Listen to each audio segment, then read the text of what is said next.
গাজীপুর বাসন থানার মামলার বাদী মোহাম্মদ সেলিম, পিতা মোহাম্মদ হাসান জামাল, গ্রাম ভাটিপাড়া, থানা ফুলবাড়িয়া, জেলা ময়মনসিংহ, বর্তমানে গ্রাম চান্দনা চৌরাস্তা, থানা বাসন, জেলা জিএমপি গাজীপুর এর দায়েরকৃত এজাহার পর্যালোচনা করে দেখা যায় যে গত 7-8-2025 খ্রিস্টাব্দ তারিখ সন্ধ্যা আনুমানিক 6:45 ঘটিকার সময় বাদীর ছোট ভাই সাংবাদিক আসাদুজ্জামান তুহিন তথ্য সংগ্রহের সময় দেখতে পান যে জনৈক মোহাম্মদ বাদশাহ, পিতা রফিজউদ্দিন, গ্রাম নারায়ণপুর, থানা নকলা, জেলা শেরপুর, বর্তমানে ভোগড়া বাইপাস, থানা Basan, GMP Gazipur, ATM booth Chandana চৌরাস্তাতে টাকা উত্তোলন করে নিয়ে যাওয়ার সময় অজ্ঞাতনামা কয়েকজন লোক দেশীয় অস্ত্রশস্ত্র দিয়ে এলোপাতাড়ি ভাবে বাদশাকে কোপাইতে থাকে।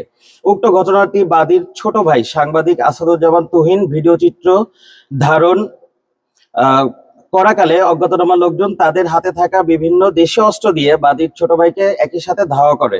ওই সময় বাদীর ছোট ভাই আমিন চায়ের দোকানের সামনে পৌঁছানো মাত্র দেশীয় অস্ত্রশস্ত্র দিয়ে কুপিয়ে সাংবাদিক আসাদুজ্জামান তুহিনকে ঘটনাস্থলেই মৃত্যু নিশ্চিত করে আসামিরা পলায়ন করে।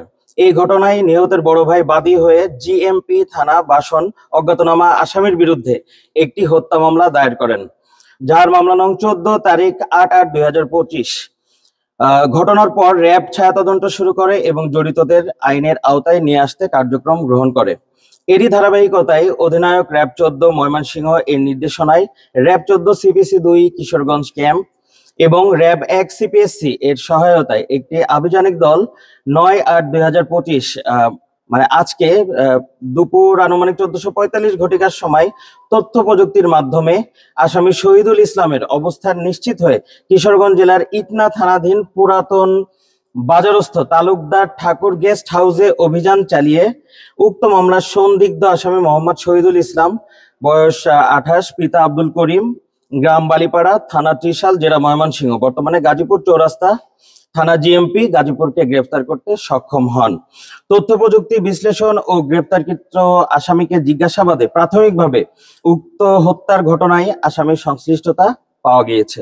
মামলার সুষ্ঠু তদন্ত ও ন্যায় বিচারের স্বার্থে উক্ত আসামির সংশ্লিষ্টতার বিষয়ে অধিকতর তথ্য উপাত্ত সংগ্রহ ও পরবর্তী আইনানুগ ব্যবস্থা গ্রহণার্থে মামলা তদন্তকারী কর্মকর্তার নিকট কিছুক্ষণ পরে আমরা আসামি হস্তান্তর করব। সবাইকে ধন্যবাদ। আসসালামু আলাইকুম।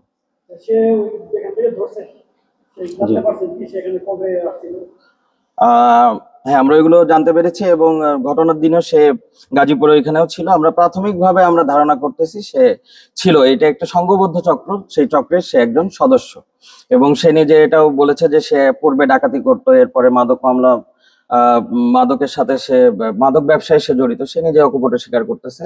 আর প্রাথমিকভাবে আমরা ধারণা করতেছি পরবর্তীতে তদন্ত সাপেক্ষে ফাইনালি অ্যানাউন্স করবে আয়োগ।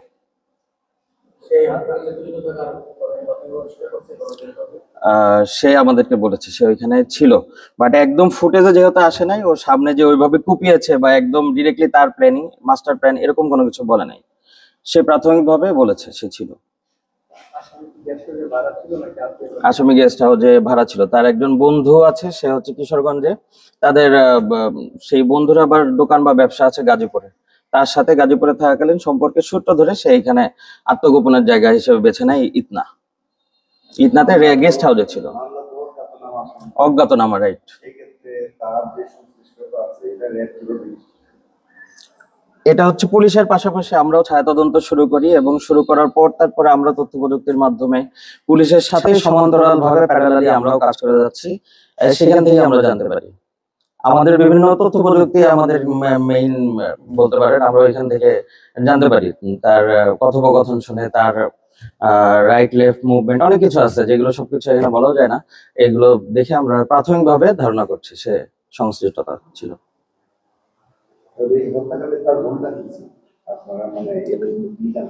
ওইটা স্পেসিফিক্যালি ওইটা ফাইনালি অ্যানাউন্স করবে, যে বললাম পরবর্তী তদন্ত সাপেক্ষে যখন সবগুলো আসামি একসাথে আর কোনো বাকি থাকবে না, সবার তথ্য প্রমাণ সবকিছু, আর আসলে ওরা বললে ওইটাই যে সত্য সেটাও তো না, দুষ্ট সব দিক থেকেই দুষ্ট হয়।